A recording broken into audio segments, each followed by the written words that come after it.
നമസ്കാരം. ലോകം മുഴുവൻ കീഴടക്കി തിരിച്ചു പോകുമ്പോൾ എന്റെ കൈകളിൽ ഒന്നുമില്ലെന്ന് വലിയ സന്ദേശം ലോകത്തിനോട് പറഞ്ഞ അലക്സാണ്ടർ ചക്രവർത്തി നമ്മുടെ രാജ്യത്തും എത്തിയിരുന്നു എന്ന് നിങ്ങൾക്ക് എത്ര പേർക്ക് അറിയാം?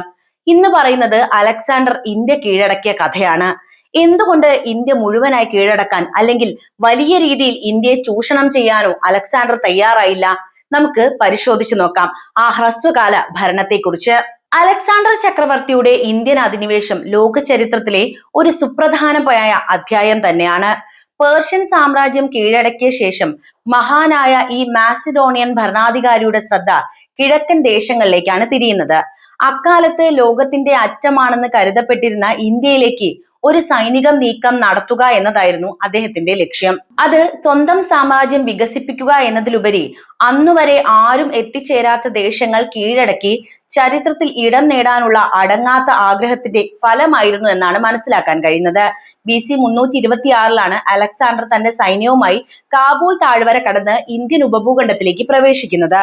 ഇന്നത്തെ പാകിസ്ഥാൻ, അഫ്ഗാനിസ്ഥാൻ എന്നിവിടങ്ങളിൽ ഉൾപ്പെടുന്ന പ്രദേശങ്ങളിലൂടെയായിരുന്നു അദ്ദേഹത്തിന്റെ അന്നത്തെ സഞ്ചാരം. വലിയ സൈനിക നീക്കങ്ങൾക്കും അതുപോലെ തന്നെ മലമ്പാതകളിലെ ദുർഘടമായ യാത്രകൾക്കും ശേഷം അദ്ദേഹം തക്ഷശിലയിലെ ഭരണാധികാരിയായിരുന്ന അംബിയുമായി സഖ്യമുണ്ടാക്കുകയാണ്. ഈ സഖ്യം വഴി അലക്സാണ്ടർക്ക് ഇന്ത്യയുടെ ഉൾഭാഗങ്ങളിലേക്ക് കടക്കാൻ ഒരു തടസ്സമില്ലാത്ത വഴി തുറന്നു കിട്ടി. എന്നാൽ അദ്ദേഹത്തിന്റെ യഥാർത്ഥ വെല്ലുവിളി നേരിട്ടത് ജലം നദിയുടെ തീരത്ത് വെച്ചാണ്. ഇവിടെ വെച്ച് ശക്തനും ധീരനുമായ പോറസ് രാജാവുമായി അദ്ദേഹം ഏറ്റുമുട്ടുകയുണ്ടായി.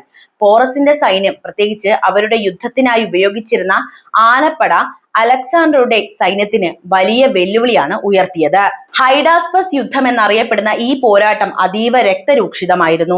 അലക്സാണ്ടർ വിജയിച്ചുവെങ്കിലും പോറസിന്റെ ധീരതയിൽ മതിപ്പ് തോന്നിയ അദ്ദേഹം പോറസിനെ തന്റെ സഖ്യകക്ഷിയായി അംഗീകരിക്കുകയും അദ്ദേഹത്തിന്റെ രാജ്യം തിരികെ നൽകുകയും ചെയ്യുകയാണ്.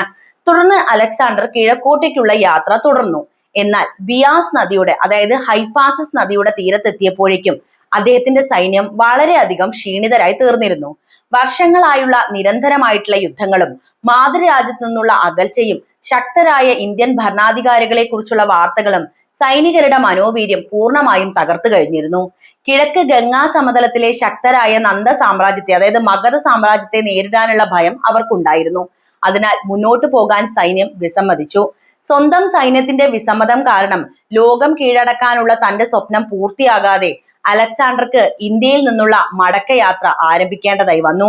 അതായത് ഇന്ത്യ മുഴുവനായി കീഴടക്കാൻ അദ്ദേഹം തയ്യാറായില്ല. അലക്സാണ്ടറുടെ ഇന്ത്യൻ അധിനിവേശം വളരെ കുറച്ചു കാലം മാത്രമേ നീണ്ടു നിന്നിട്ടുള്ളൂ എങ്കിലും അത് ഇന്ത്യൻ ഉപഭൂഖണ്ഡത്തിൽ വലിയ സ്വാധീനം ചെലുത്തിയിട്ടുണ്ട്. യുദ്ധാനന്തരം അദ്ദേഹം ഇന്ത്യയിൽ താൻ കീഴടക്കിയ പ്രദേശങ്ങൾ ഭരിക്കാനായി സൈനിക ഗവർണർമാരെ, അവരെ അറിയപ്പെടുന്നത് സ്ത്രാപ്പുകളാണ്, അവരെ നിയമിക്കുന്നുണ്ട്. ഈ ഇടപെടൽ ഗ്രീക്ക് സംസ്കാരവും അതുപോലെ ഇന്ത്യൻ സംസ്കാരവും തമ്മിലുള്ള സമ്പർക്കത്തിനാണ് വഴി തുറന്നത്. ഇത് ഗാന്ധാര കലാരൂപങ്ങൾ പോലുള്ള വാസ്തുവിദ്യയിലും അതുപോലെ തന്നെ കലയിലും വ്യക്തമായ സ്വാധീനം ചെലുത്തുകയുണ്ടായി. അദ്ദേഹത്തിന്റെ പിൻവാങ്ങലിന് ശേഷം ഇന്ത്യയിലെ ഈ ഗ്രീക്ക് സ്വാധീനം ക്രമേണ കുറയുകയും ചന്ദ്രഗുപ്ത മൗര്യന്റെ നേതൃത്വത്തിൽ മൗര്യ സാമ്രാജ്യം ശക്തിപ്പെടുകയും ചെയ്തു. ചുരുക്കി പറഞ്ഞാൽ അലക്സാണ്ടറുടെ ഇന്ത്യയിലേക്കുള്ള വരവ് കേവലം ഒരു സൈനിക നീക്കമായിരുന്നില്ല, മറിച്ച് കിഴക്കും പടിഞ്ഞാറും തമ്മിലുള്ള ആദ്യത്തെ വളരെ നിർണായകമായ ചരിത്ര സന്ധികളിൽ ഒന്നായിരുന്നു അത് എന്ന് പറയേണ്ടിയിരിക്കുന്നു. അലക്സാണ്ടർ ചക്രവർത്തിയുടെ ഇന്ത്യയിലെ ഭരണം വളരെ ഹ്രസ്വകാലത്തേക്കായിരുന്നു എന്ന് ഞാൻ നേരത്തെ പറഞ്ഞല്ലോ. അതായത് BC 326 മുതൽ BC 325 വരെ. അദ്ദേഹത്തിന്റെ സൈന്യം സാമ്രാജ്യത്തിന്റെ ഒരു ഭാഗം എന്നതിലുപരി സൈനിക അധിനിവേശത്തിന്റെ ഫലമായി സ്ഥാപിച്ച നിയന്ത്രണത്തിലായിരുന്നു ഇവിടെ ഉണ്ടായിരുന്നത്. അദ്ദേഹം നേരിട്ട് ഭരണം ഏൽക്കുകയായിരുന്നില്ല, മറിച്ച് തന്റെ സാമ്രാജ്യത്വത്തിന്റെ കിഴക്കൻ അതിർത്തികൾ ഭരിക്കാനായി ഒരു ഭരണ സംവിധാനം ഒരുക്കുകയാണ് അലക്സാണ്ടർ ഇന്ത്യയിൽ ചെയ്തത്. ഇന്ത്യയിൽ അലക്സാണ്ടർ സ്ഥാപിച്ച ഭരണ സംവിധാനം പ്രധാനമായും 3 ഭാഗങ്ങളായിട്ട് നമുക്ക് തിരിക്കാം. ഒന്ന് ഗവർണർമാർ അല്ലെങ്കിൽ സ്ത്രാപ്പുകളാണ്, അതുപോലെ തന്നെ സഖ്യകക്ഷികളും. അലക്സാണ്ടർ താൻ കീഴടക്കിയ ഇന്ത്യൻ പ്രദേശങ്ങളെ ചെറിയ ചെറിയ ഭരണ വിഭാഗങ്ങളായി തിരിച്ച് അവിടെ സ്ത്രാപ്പുകൾ, അതായത് ഞാൻ പറഞ്ഞ പോലെ ഗവർണർമാരെ നിയമിക്കുകയാണ്. അതാണ് നമ്മൾ അറിയപ്പെടുന്നത്.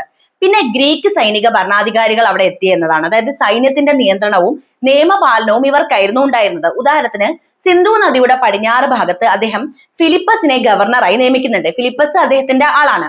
അതുപോലെ തന്നെ തദ്ദേശീയ ഭരണാധികാരികളും അവിടെയുണ്ട്. തന്റെ അധികാരം അംഗീകരിച്ച് കപ്പം നൽകാൻ തയ്യാറായ ധീരനായ പോറസിനെ പോലുള്ള പ്രാദേശിക രാജാക്കന്മാരെ അവരുടെ പ്രദേശങ്ങളിൽ തുടരാൻ അദ്ദേഹം അനുവദിച്ചു. ഇവർ സഖ്യകക്ഷികളായും അലക്സാണ്ടറുടെ പ്രതിനിധികളായും ഭരണം തുടർന്നു പോരുകയാണ് പിന്നീട് ഉണ്ടായത്. അതുപോലെ തന്നെ സൈനിക താവളങ്ങളും സ്ഥാപിക്കേണ്ടതുണ്ട്. തന്ത്രപ്രധാനമായ സ്ഥലങ്ങളിൽ ഗ്രീക്ക് സൈനികരെ നിലനിർത്താൻ അദ്ദേഹം കോട്ടകളും നഗരങ്ങളും സ്ഥാപിക്കുന്നത് നമുക്ക് കാണാം. നഗരങ്ങളുടെ സ്ഥാപനം വളരെ പ്രധാനപ്പെട്ടതാണ് കേട്ടോ. തന്റെ അധികാരം ഉറപ്പാക്കാനും കച്ചവട കേന്ദ്രങ്ങൾ സ്ഥാപിക്കാനുമായി അലക്സാണ്ടർ നിരവധി നഗരങ്ങളാണ് ഇന്ത്യയിൽ സ്ഥാപിക്കുന്നത്. ഇത് അദ്ദേഹത്തിന്റെ ഭരണത്തിന്റെ ഒരു പ്രധാന സവിശേഷതയുമായിരുന്നു. ബ്യൂസിഫാലാണ് അതിൽ പ്രധാനപ്പെട്ടത്. ചലം നദിയുടെ തീരത്ത് തന്റെ പ്രിയപ്പെട്ട കുതിരയായ ബ്യൂസിഫാലസിന്റെ ഓർമ്മയ്ക്കായി സ്ഥാപിച്ച നഗരമാണത്. അടുത്തത് നിക്കായാണ്. പോറസിനെതിരായ വിജയത്തിന്റെ ഓർമ്മയ്ക്കായി സ്ഥാപിച്ച നഗരമാണ് നിക്കായ.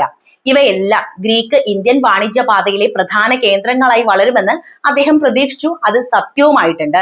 അതായത് ആ 2 വർഷം വലിയ രീതിയിലുള്ള വ്യാപാരം നടന്നിട്ടുണ്ട്. ഭരണ ദുർബലമാകുന്ന ഒരു സാഹചര്യം പിന്നീട് വരികയാണ്.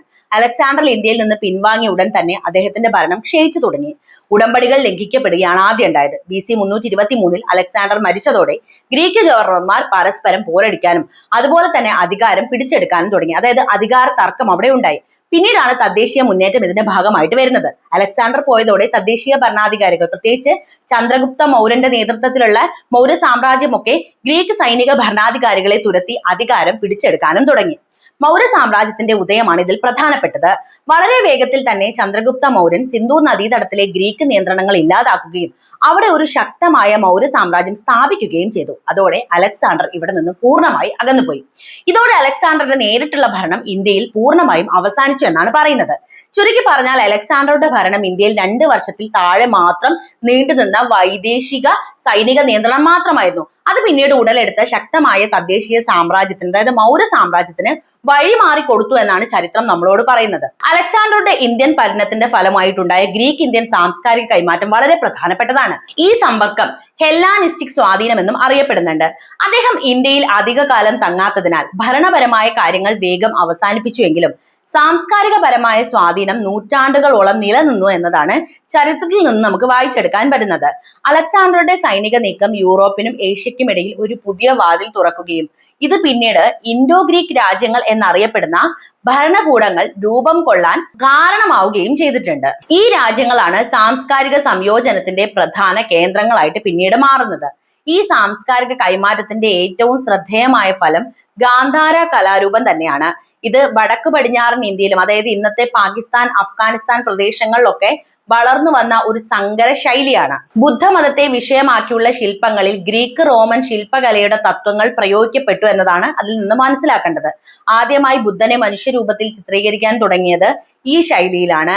ഗ്രീക്ക് ദേവതകളുടെ പ്രതിമകളിൽ കാണപ്പെടുന്ന ചുരുണ്ട മുടി ശരീരത്തോട് ഒട്ടിപ്പിടിച്ചിരിക്കുന്നതും എന്നാൽ ശരീരത്തിന്റെ മടക്കുകൾ വ്യക്തമാക്കുന്നതുമായ വസ്ത്രധാരണ രീതി ഗ്രീക്ക് ശില്പകലയുടെ സ്വാധീനമാണ് വെളിവാക്കുന്നത്. അതുപോലെ തന്നെ നാണയങ്ങളുടെ നിർമ്മാണത്തിലും വലിയ മാറ്റങ്ങൾ ഇന്ത്യയിൽ സംഭവിക്കുന്നുണ്ട്.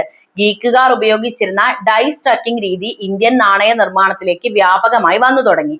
കൂടാതെ ഒരു വശത്ത് ഭരണാധികാരിയുടെ മുഖചിത്രം ആലേഖനം ചെയ്യുന്ന ഗ്രീക്ക് രീതിയും പ്രചാരണത്തിലെത്തി. ഇൻഡോ ഗ്രീക്ക് ഭരണാധികാരികളുടെ നാണയങ്ങളിൽ ഗ്രീക്ക് ഭാഷയും പ്രാദേശിക ഭാഷയായ ഗരോഷ്ടി ലിപിയും ഒരുമിച്ച് ആലേഖനം ചെയ്തിരുന്നു. വാണിജ്യപരമായും ഈ പര്യടനം വളരെ പ്രധാനമായിരുന്നു എന്നാണ് പറയാനുള്ളത്. യൂറോപ്പും ഏഷ്യയും തമ്മിലുള്ള കരമാർഗവും കടൽമാർഗവുമുള്ള വാണിജ്യ പാതകൾക്ക് കൂടുതൽ പ്രാധാന്യം ലഭിച്ചു. അലക്സാണ്ടർ സ്ഥാപിച്ച നഗരങ്ങളായ നിക്കായയും ബ്യൂസിഫാലയും പോലുള്ളവ ഈ വാണിജ്യ ബന്ധത്തിന്റെ കേന്ദ്രങ്ങളായി പ്രവർത്തിക്കുന്നതാണ് പിന്നീട് ചരിത്രം കണ്ടത്. ജ്യോതിശാസ്ത്രത്തിലും ഗണിതശാസ്ത്രത്തിലും ഗ്രീക്ക് ആശയങ്ങൾ ഇന്ത്യൻ പണ്ഡിതന്മാരുമായി കൈമാറ്റം ചെയ്യപ്പെട്ടു. ഇന്ത്യൻ ജ്യോതിഷത്തിൽ ഗ്രീക്ക് സ്വാധീനം വളരെ വ്യക്തമാണ്. ഗ്രീക്ക് പദങ്ങളായിട്ടുള്ള ഹോര പോലുള്ളവ സംസ്കൃതത്തിലേക്ക് കടന്നു വന്നു. ഈ സാംസ്കാരിക സംയോജനം കേവലം ഒരു താൽക്കാലിക സംഭവം മാത്രമായിരുന്നില്ല, മറിച്ച് ഹെല്ലനിസ്റ്റിക് ലോകത്തിന്റെയും ഇന്ത്യൻ ഉപഭൂഖണ്ഡത്തിന്റെയും ചരിത്രത്തിൽ മായാത്ത മുദ്ര പതിപ്പിച്ച ഒരു സജീവമായ കൈമാറ്റ പ്രക്രിയയാണ് എന്നാണ് ഈ അവസരത്തിൽ പറയാനുള്ളത്. അപ്പോൾ ഈ വീഡിയോ നിങ്ങൾക്ക് ഇഷ്ടമായെന്ന് കരുതുന്നു. നിങ്ങളുടെ വിലയേറിയ അഭിപ്രായങ്ങൾ എന്തായാലും കമന്റ് ബോക്സിൽ എഴുതുക. മറ്റൊരു വീഡിയോയുമായി വീണ്ടും എത്താം. നന്ദി.